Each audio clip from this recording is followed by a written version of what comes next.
Today, everybody, I am happy to welcome Dolores Clemons to Autoimmune Rehab. So, welcome, Dolores. And she's going to be talking with us about a book that she's written and about her personal and some of her other family's journeys with diverticulitis, I think. Diverticulitis, yes. Diverticulitis, yes. Okay. So, start off, Dolores, by telling us a little bit about who are you and what's a little bit about your story.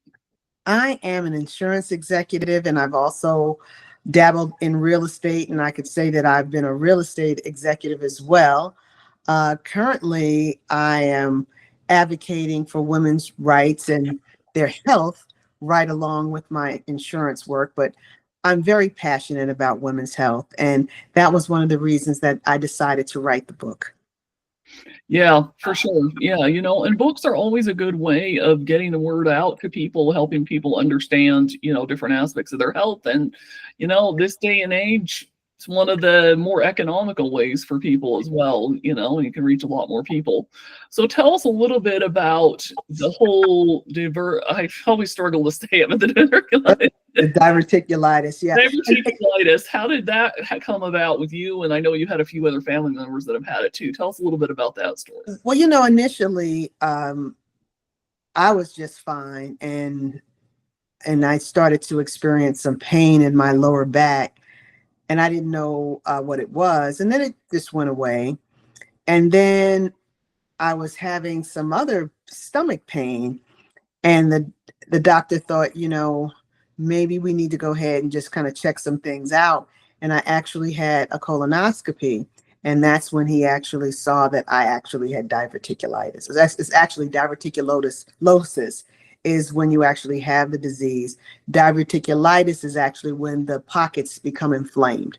And, they don't know how people contract diverticulosis. They know millions of people are walking around with it, but a lot of them don't even know that they have it.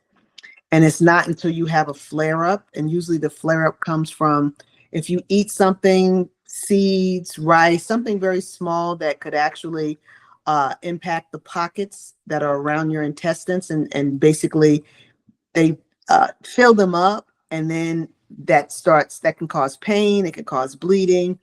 I didn't have bleeding. My dad was also diagnosed with it, and he had bleeding, but no pain. And it's weird because you really have to pay very close attention to your diet. They say not to eat rice or anything with seeds. They say peanuts aren't good for you. But one of the things that I found that if you are going to have rice or peanuts or anything like that, that you shouldn't really be eating, if you drink a lot of water behind it to keep your system hydrated and really to push that out of you, you usually will be fine. But you're not supposed to eat any of those things in great depth, or you will become ill. Well, yeah, that's interesting. So, yeah, that's good. I mean, you got that diagnosis right away. And how have you felt that it's been to continue to manage or maintain it, or maybe you've even gotten rid of it totally? What has your experience been like there? Since I've been eating better, like really eating better, like taking vitamins, vegetables, whether it's spinach or kale, just having a healthier, balanced diet, including exercise with that, including supplements with that, because I don't like to take medication, but I will take it if I'm sick. I'm not to the point where I'm just like, no, I'm not taking anything. No, if I'm sick, I will take whatever the doctor tells me to take. But I am into holistic medication. I am into supplements. I believe in, having turmeric on a daily basis, soursop. I believe in making sure that I have vitamin A, vitamin B, vitamin C, vitamin D, zinc. All those things I think are very important to you. It affects your skin. It affects your hair. If you're not eating properly and you're letting yourself go and you're becoming overweight, that's not good. That affects the disease tremendously. So if you watch what you eat, and that's what I've been doing, I've been able to pretty much, I don't want to say eliminate the episodes for the most part. And I'm happy about that because that pain is just, it could be crippling almost. Yeah, I'm sure. I mean, I'm fortunate that I haven't really had to experience that, but I've known a few other people that have, and yeah, I mean, that can be really, yeah, really, yeah, a really big problem. So tell us a little bit about, I'm obviously pretty familiar with turmeric. We actually have a whole episode from a little while ago, but you can go back and find if you're interested about turmeric with a lady who actually has a PhD in the science of turmeric. So I'm super familiar with turmeric, take that a lot, but soursop's not a supplement I'm really familiar with. So tell us a little bit about what that is. I've been told that soursop can help fight cancer. I've never had cancer, so I can't say it does that. But it's also just good for your immune system, and it helps you build up your immune system. So I've been taking that. I've been taking turmeric, uh, moringa. I also take. I like the turmeric because it's supposed to reduce inflammation. So I try to just do my research on it, and everything is certainly not for everyone. So I would also say if someone is interested in addressing a particular issue and they want to take supplements, do their homework on the supplement, right? And make sure they're taking the right supplement for whatever that particular condition is.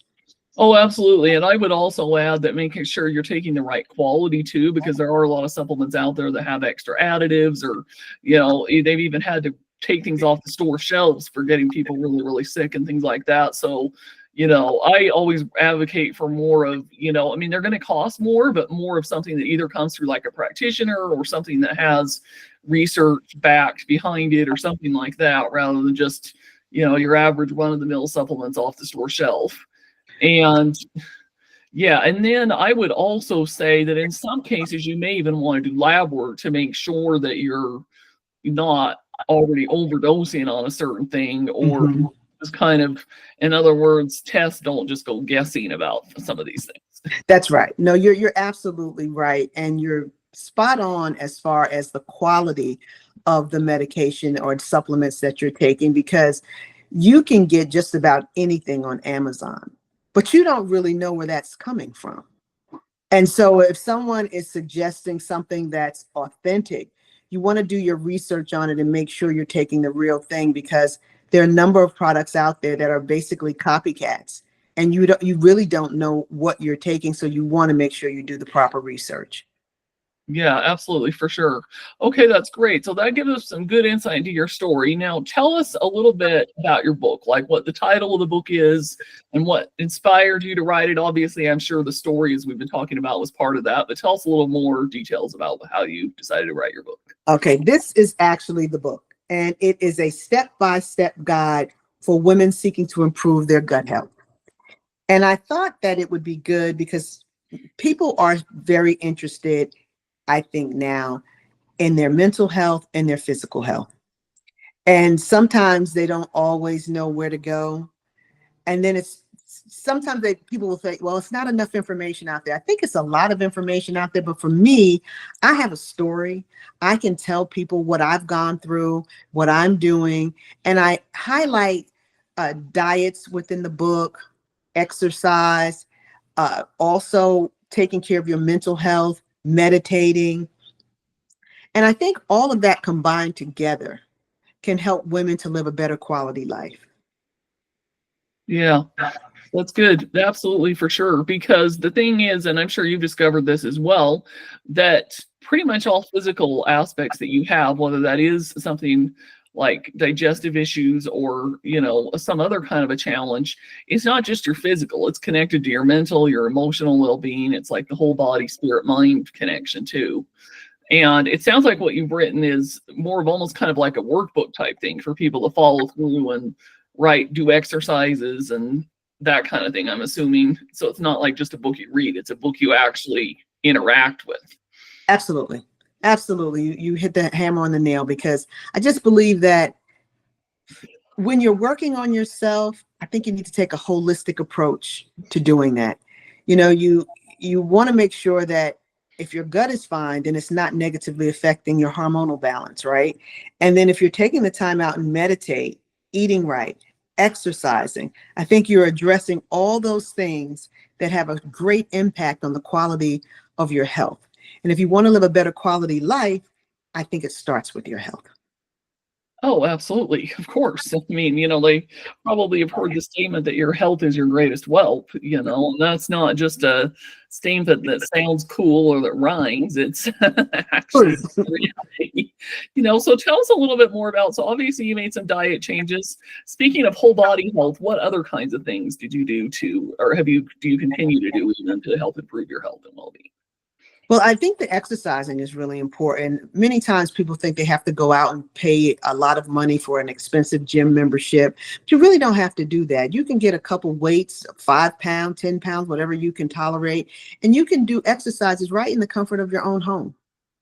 Walking is a great thing. I live in a nice community where I feel very comfortable going out, walking several blocks.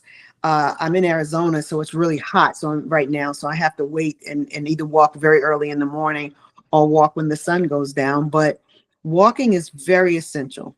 And again, if you pair that with eating correctly, it's a win-win situation for you.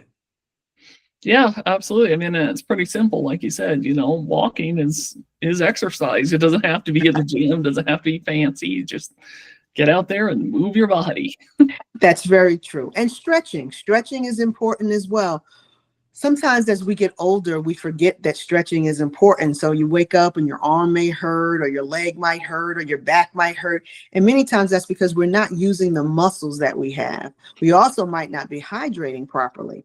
We need to drink water.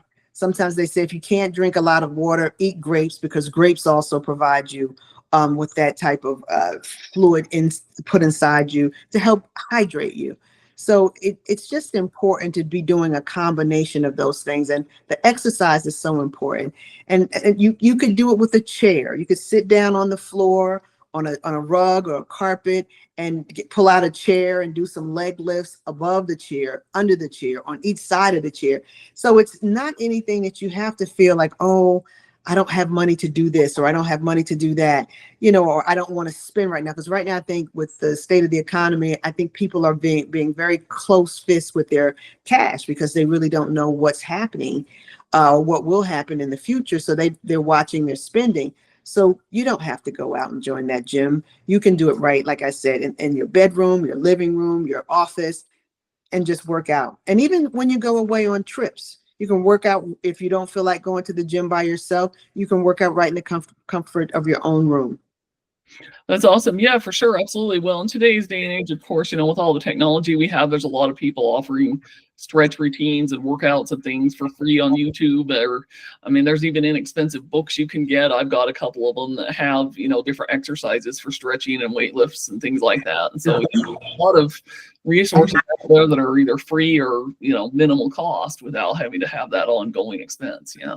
Absolutely. For sure. So tell us a little bit about, what do you think some of the myths are that people have about gut health? I think people believe that, I can't eat this or I can't eat that. And eating, what you eat is very important, but it's not just what you put in your mouth. It's your daily routine.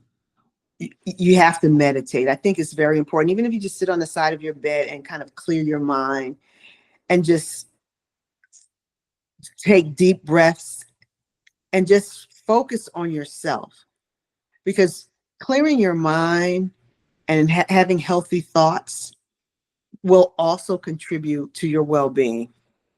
Many times you have to remove yourself from not only toxic people, but toxic environments and also toxic habits. So if you remove that toxicity from your life, and you meditate and you think positively and you do things to improve yourself, I think that helps a great deal in improving your health. Yeah, for sure. Absolutely. That's great. Yeah, so you've shared some really great things so far. So what else do you feel like people need to know about di- Well, tuberculosis? diverticulosis. Well, with that, I think that if you're having some type of pain that you are not familiar with, it's important. Now that we have Google, and I'm sure many people remember when we didn't have Google and you just had to listen to what the doctor said, or you listen to what friends said. You can research some of these things yourself, but I think it's good to also go to the doctor And if you're having something wrong with you, if something's bothering you, just get it checked out. And by getting it checked out, I think that puts you on the right path, because I would have never known that I had it if I hadn't gone to the doctor and I was diagnosed. And the same with my dad. He wouldn't have known that he had it until he was diagnosed by the doctor. But there are a lot of things that we can do ourselves. And but by no stretch of the imagination am I suggesting that, you go in and you let them give you a ton of medication, because sometimes people, their digestive tract is not as healthy as it should be. And it's because they're not eating right. And many times the doctors or people will tell you, oh, you need a laxative. Well, if you take magnesium, magnesium can help you. You don't have to feel like you have to become addicted to laxatives, right? So just doing some research and making sure that your intake of the foods, the supplements, your diet, those things are the paramount things that are going to help keep you on the right track. Yeah, awesome, for sure. And I think that is an important thing to point out, that sometimes, you need doctors' help to get a proper diagnosis, figure out what's going on. Doesn't necessarily mean that if they suggest a bunch of drugs that you have to be, shall we say, a little sheep and follow along and take everything and take all the recommendations. But sometimes they can really be helpful to at least set you off on that path so you know what's going on. Absolutely. Maybe you choose more of a holistic route yourself. So yeah, it's a good point. Right, because we're not experts, you know what I mean? We didn't go to school for something. And what I wouldn't want to happen is for someone to just start taking something, right? Thinking, well, I heard this is good for this, and you're addressing the wrong thing. Yeah. Because I had, before my father was diagnosed with diverticulosis, I had heard of it one other time. I had a customer who told me that she was diagnosed with it. And I did not know, I hadn't heard of it before. And I said, wow, let me do some research on this. And then I realized, that millions of people are walking around with it. Some of them don't even have symptoms, and they have it.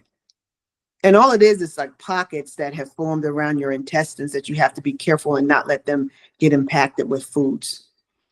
Yeah, absolutely. For sure. So looking back on, the journey that you've been through, if you could go back in time to, let's say, I don't know, maybe a couple days or so before you got your diagnosis, what is one thing that you wish you'd known that you know now? I think I wish I had known some of the foods that I should not have been eating. Because had I not been eating those foods in abundance, I may not have known that, I may not have ever known that I had it, but I would have been one of those people walking around with it and didn't know they had it because they never had any episodes. It can't kill you from what they tell me unless those pockets become infected and you develop sepsis. I mean, that's always a possibility, but that's always the extreme, right? Mm-hmm. That's why when you start having the episodes, the doctor will prescribe you antibiotics because they want to get rid of the infection.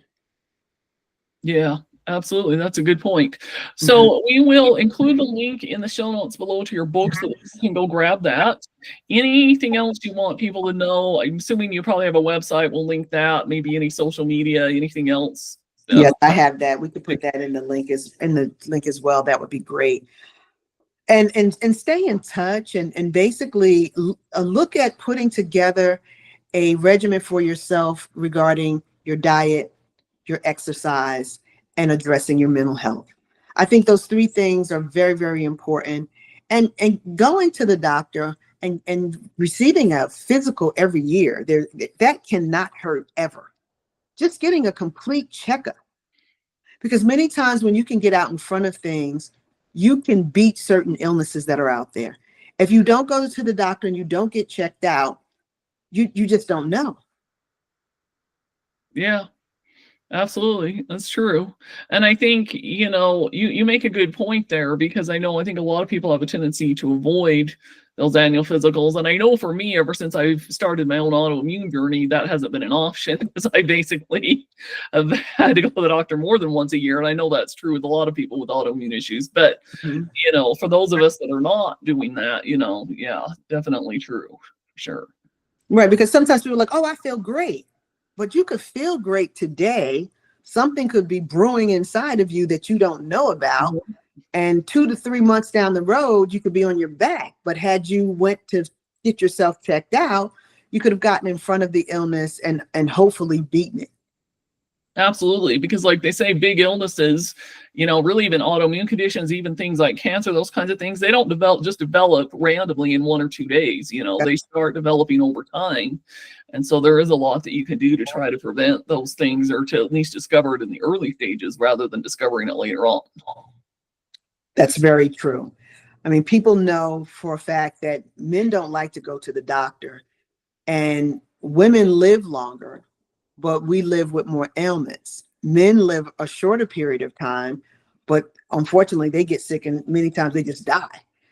But if had they gone to the doctor earlier, they would have been in a better place in terms of their health.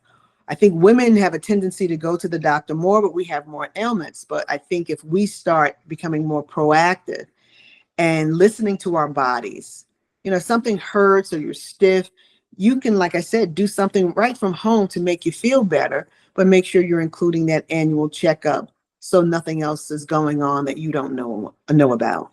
Yeah, for sure. And I would also add in there that if you're having chronic pain or issues that may not even be caught by the regular doctor, make sure to go see a specialist if that's what you need to do too. That's right, because everybody can address everything. And sometimes, and you hear these stories where people go to the emergency room and they prescribe them ibuprofen and send them home. And the next thing you know, the person's back and they're in ICU. So if they're not addressing what's wrong with you, it's always good to have a primary care physician that you can go to that can work with you and help you to when they diagnose for you what's happening with you, what you need to do from that point to seek help to get better. Yeah, absolutely. Okay, great. Well, anything else you want to share? I think this has been really good. Otherwise, we'll include our links below and go and check them out. Check out our book. Sounds like it would be really helpful. I'm going to take a look at it for sure myself. Thank you. I appreciate that. And I appreciate you having me. I think if we band together in our community of women where we're supporting one another and encouraging each other to look at what's going on a daily basis in terms of our health, and also make sure that we are addressing any type of mental health. And we want to be healthy mentally because we want to enjoy life, right? That's what we're here for. We want to enjoy life and be able to support one another. Absolutely.